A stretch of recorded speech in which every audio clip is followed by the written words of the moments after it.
Warrant हे फक्त आरोपीलाच निघते का? आणखी कोणाला निघते? नमस्कार, मी आपला वकील मित्र ॲडव्होकेट कैलास नाईक. कायद्याचे म्हणजेच तुमच्या फायद्याचे बोलूया. न्यायालयामध्ये फौजदारी प्रकरण चौकशीसाठी नेमण्यात आल्यानंतर जर आरोपी हे गैरहजर राहिले तर आरोपीला वॉरंट काढले जाते. परंतु त्यासोबतच फिर्यादी पक्षाच्या साक्षीदारांना माननीय न्यायालयामार्फत साक्षी देण्यासाठी तारीख नेमून समन्स काढले जाते.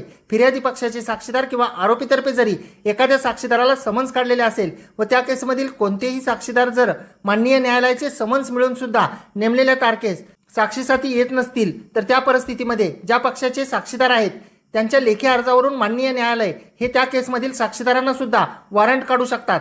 ते वॉरंट जामीनपात्र किंवा अजामीनपात्र असते. त्या साक्षीदाराला वॉरंट काढल्यानंतर जामीनपात्र वॉरंट असेल तर साक्षीदार हे पोलिसांकडे जामीन देऊ शकतात किंवा बॉन्ड देऊ शकतात, न्यायालयात हजर राहू शकतात. जर वॉरंट अजामीनपात्र असेल म्हणजेच नॉन बेलेबल असेल तर पोलीस हे त्या साक्षीदारास अटक करून माननीय न्यायालयासमोर